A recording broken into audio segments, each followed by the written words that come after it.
या अगर बात की जाए छत्तीसगढ़ की 90 सीटें, मध्य प्रदेश की 230 और राजस्थान की 200 सीटों पर सबसे पहले ओपिनियन पोल के हिसाब से कहा किसकी सरकार बन सकती है। 2018 में जब कांग्रेस ने तीनों राज्यों पर सरकार बना ली थी, मध्य प्रदेश में जहां बीजेपी को 107 सीटें मिली थी तो कांग्रेस ने 114 सीटों पर जीत के साथ अन्य के समर्थन से सरकार बना ली, जबकि राजस्थान में 73 सीटें बीजेपी को और अन्य के खाते में यहां पर 26 और कांग्रेस ने 100 सीटों पर जीत हासिल की थी।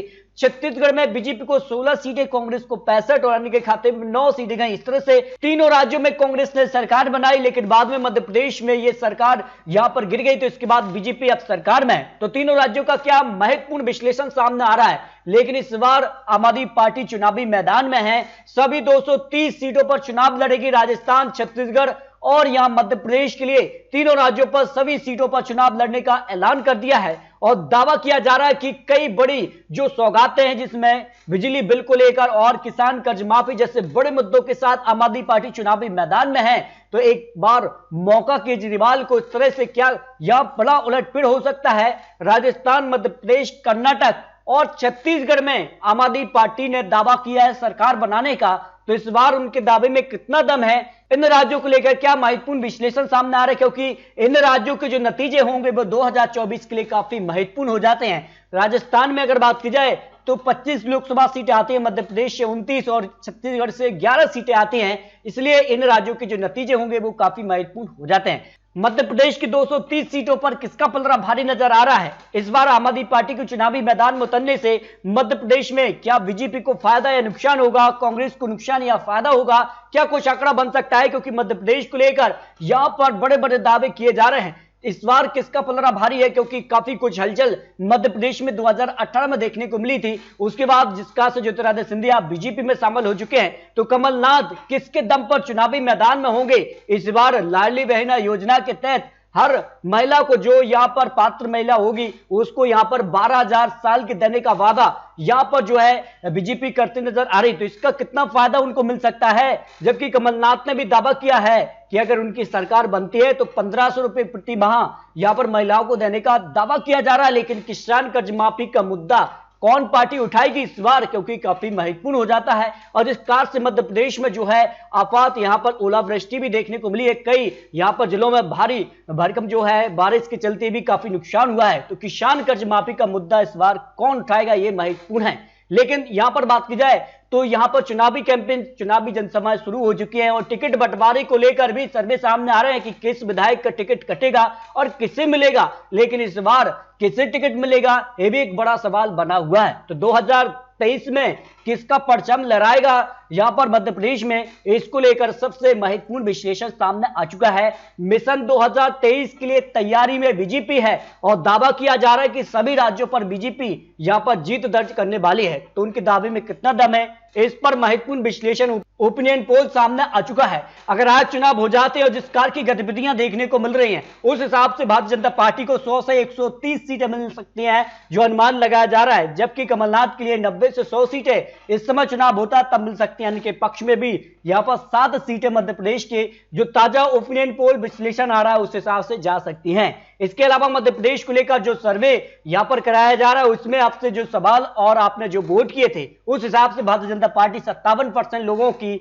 यहां पर पसंद बनी हुई। उस हिसाब से भारतीय जनता पार्टी को करीब यहां पर 131 सीटें, जबकि कांग्रेस पार्टी 39% और इस हिसाब से 90 सीटें और आम आदमी पार्टी 3% के हिसाब से, और अन्य को मिला दिया जाए तो 9 सीटें अन्य पक्ष में जा सकते हैं। तो मध्य प्रदेश में आज विधानसभा चुनाव तो भारतीय जनता पार्टी की सरकार बन सकती है, लेकिन कांग्रेस यहां कड़ी टक्कर देती नजर आ रही है। और आने वाले वक्त में जो बड़े बड़े मुद्दे होंगे और चुनावी जनसभाएं होंगी, उसके बाद क्या होगा ये आने वाला वक्त ही बताएगा। लेकिन राजस्थान की 200 सीटों पर भी सबसे बड़ा और सबसे सटीक विश्लेषण सामने आ चुका है। राजस्थान में हर 5 साल में सत्ता बदल जाती है, लेकिन इस बार क्या कुछ आंकड़ा बनेगा, और जिसका से बड़े बड़े दावे यहां पर जो है अशोक गहलोत की तरफ से किए जा रहे हैं, क्या उनके दावे में कितना दम है। इसके अलावा सचिन पायलट और अशोक गहलोत के बीच क्या आपसी जो तनाव है उसका कितना नुकसान होगा। लेकिन मुख्यमंत्री चेहरा कौन कांग्रेस से होगा, बीजेपी की तरफ से भी मुख्यमंत्री चेहरा क्या यहां पर वसुंधरा राजे ही होंगी, यह भी एक बड़ा सवाल अब भी बना हुआ है। लेकिन आपको बता दें कि 2023 की तैयारी कौन किस पर भारी है शुरू हो चुकी है, लेकिन किसके दावे में कितना दम है इस पर सटीक और महत्वपूर्ण आंकड़े भी सामने आ चुके हैं। यूं तो राजस्थान में हर 5 साल में सत्ता बदल जाती है और जिसका से 2018 में कांग्रेस ने सरकार बनाई थी, 2023 में बीजेपी का नंबर आता है। लेकिन जिसका से अशोक गहलोत ने दावा किया है कि उन्होंने जिस काज का कामकाज राजस्थान में किया है उस हिसाब से राजस्थान की जनता उनसे खुश नजर आ रही है और उनका उन्हें फायदा 2023 यानी इसी साल में मिलने जा रहा है। जिसका से हिमाचल में भी कांग्रेस को जीत मिली है, यहां का भी हर 5 साल में सत्ता बदलने का नियम है और उसी नियम से यहां पर कांग्रेस की वापसी हुई है। लेकिन राजस्थान और यहां पर क्या हिमाचल के परिणाम अलग हो सकते हैं? राजस्थान में किसकी जो है रणनीति काम करेगी, यह भी एक महत्वपूर्ण सवाल बना हुआ है। फिलहाल आपको बता दें कि राजस्थान विधानसभा चुनाव पर जो सर्वे किया गया था उसमें जो आपने वोट किए थे लगभग 5000 सैंपल साइज है, उस हिसाब से 56% लोग भारतीय जनता पार्टी के पक्ष में नजर आ रहे हैं। उस हिसाब से भी काफी खलबली देखने को मिल सकती है।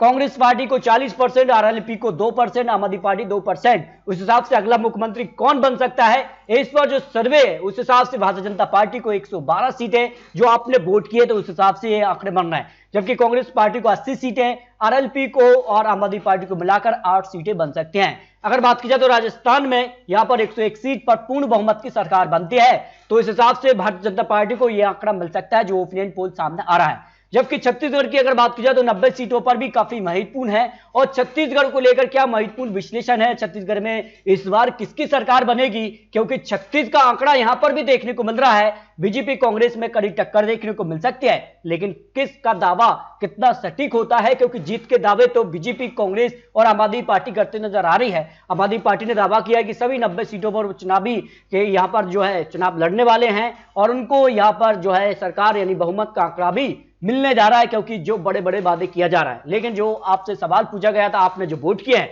उस हिसाब से भारतीय जनता पार्टी को 54% के हिसाब से 48 सीटें मिल सकती हैं, कांग्रेस पार्टी को 43% के हिसाब से यहां पर 38 यानी 43% लोग कांग्रेस की सरकार पर यहां पर फिर से वापसी के दरवाजे खोल रहे हैं। जबकि अन्य की बात की जाए तो 3% के हिसाब से 203 सीट अन्य के पक्ष में भी जा सकती है। यानी इस हिसाब से छत्तीसगढ़ में भारतीय जनता पार्टी की वापसी हो सकती है।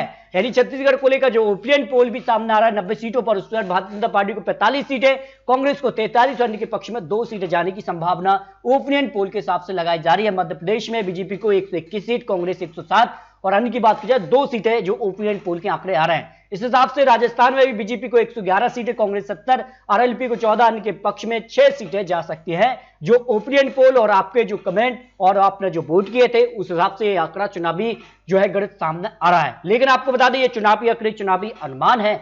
आने वाले वक्त में और किस प्रकार से यहां पर जनसभाएं, किस प्रकार के बड़े बड़े वादे होते हैं, किसान कर्ज माफी का मुद्दा क्या इस बार भी उठेगा, ये काफी महत्वपूर्ण हो जाता है। तो दोस्तों आपको क्या लगता है, आम आदमी पार्टी के चुनावी मैदान में उतरने से क्या त्रिकोणीय मुकाबला होगा या फिर बीजेपी कांग्रेस में ही कड़ी टक्कर देखने को मिलेगी? इस पर अपनी राय कमेंट बॉक्स में जरूर रख सकते हैं। दोस्तों मिलते हैं और लेटेस्ट और महत्वपूर्ण विश्लेषण के साथ, तब तक के लिए जय हिंद, जय भारत।